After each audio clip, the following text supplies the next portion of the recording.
야당은 후보군이 부족한 인물 기근 현상에 시달리고 있습니다.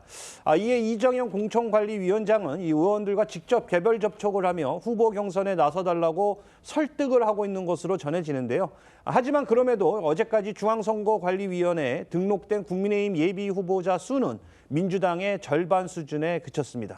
이렇다 보니까 국민의힘에서는요, 이번 경선에 흥행이라도 거둬야 한다 이러면서 이 흥행을 주도할 수도 있는 이른바 이제 매기급 인사의 등장을 기대하는 분위기입니다.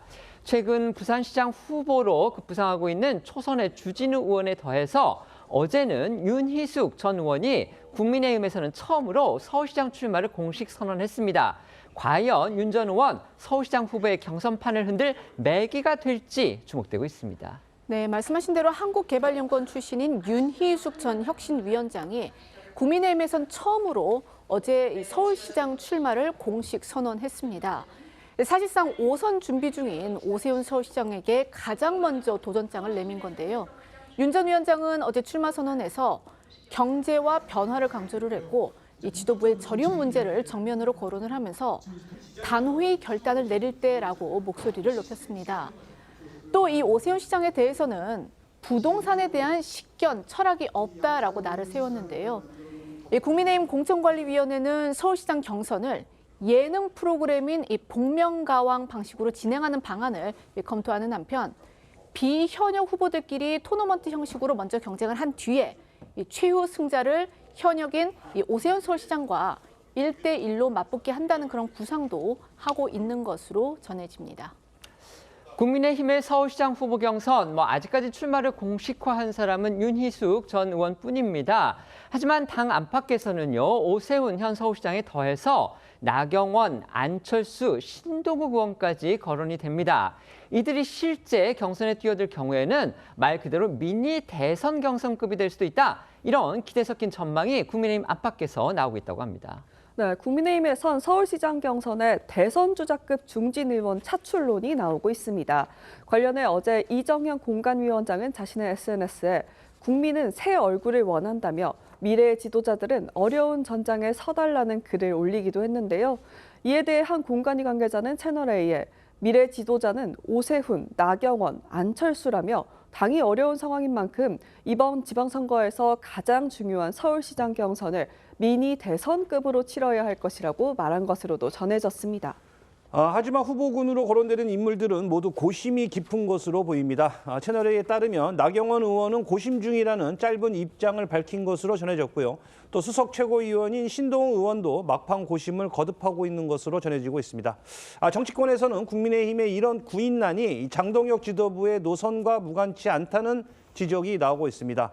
이 조선일보에 따르면 이 한동훈 전 대표 제명과 또 윤석열 전 대통령과의 절연 거부로 이 당이 중도 무당층 민심과 멀어지면서 수도권에서 선거를 준비하는 인사들 가운데는 아예 불출마까지 고려하는 경우도 있는 것으로 전해지고 있습니다. 국민의힘은 반면에 지금 민주당 이제 후보가 넘쳐난다 이런 얘기들이 나오고 있는 반면에 국민의힘은 지금 주요 지역에서 특히 수도권 같은 지역에서 이 후보 구하기조차 지금 힘들다 이런 얘기가 나오고 있습니다. 그렇다 보니까 또 이제 당의 노선이나 이런 부분과 관련해서 워낙 당 내부의 어떤 그 쟁투가 심하기 때문에 결국 그렇다면 이제 경선에서라도 좀 흥행을 거둬야 되지 않겠느냐 이런 압박감이 심한 듯합니다. 그렇기 때문에 일각에서는 경선의 어떤 흥행을 좀 일으킬 수 있는 이른바 이제 맥이라고 불리는 그런 인물들이 경선에 나서는 게 좋겠다. 그래서 서울 같은 경우는 윤희숙 전 의원 지금 실제 이제 공식 출마 선언을 했고요. 부산 같은 경우는 이제 주진우 초선 의원인데 주진우 의원의 또 이름까지 나오는 모양입니다. 그리고 또 가장 또 눈길을 끄는 게 이제 아까 저희 기자들이 소개해드렸지만 안철수 의원에 대해서 서울, 경기 이런 쪽에 지금 출마를 해달라 이런 요청이 당 안팎으로부터 지금 이어지고 있는가 봅니다. 이 같은 흐름은 어떻게 보십니까? 이 정당의 지지율이요. 사실 굉장히 높다 싶으면은 굳이 당에서 막 요청 안 해도 서로 하려고 그럽니다. 그런 거 아니겠습니까? 그렇습니다. 그런데 네. 지금 그렇지 않잖아요. 네. 그렇지 않은 책임이 누구한테 있을까요? 정동영 대표한테 있는 거죠. 그래 놓고서 경선을 흥행시키겠다는 게 저는 앞뒤가 안 맞는 얘기라고 보는 것이 경선 흥행은요. 경선을 흥행해서 지지율을 높여서 자기가 당선될 수 있을 때 나서는 것이지 그냥 나는 매기 정도의 역할에 충실하겠습니다라고 해서 나서는 사람은 없습니다. 네. 그렇기 때문에 지금 국민의힘이 수도권, 특히 수도권에서 구인난을 겪고 있는 거는 결국 장동혁 대표의 책임인데 그런 상황을 만들어 놓고 이런 상황을 타개하지 않은 채 경선만을 흥행으로 가져가겠다고 얘기하는 거는 저는 연목구호다 이렇게 생각을 하기 때문에 저희가 그 기자 생활을 해가면서 전혀 볼 수 없는 전략입니다. 그런 점에서 본다면 아마 이런 식의 그 접근 방법은 저는 결코 성공하지 못할 것이다 이렇게 봅니다. 장 변호사님은 어떻게 생각하세요? 일단 장동혁 지도부가 결국에는 이 전륜의 요구가 당 안팎에서 있어 왔지만 결국 이걸 외면하고 있는 것으로 봐야겠고요. 그렇다면 국민의힘이 이번 지방선거에서 중도와 그리고 이제 민심의 선택을 받을 수 있겠느냐 이 부분에는 국민의힘 내부에서도 회의적인 목소리들이 나옵니다.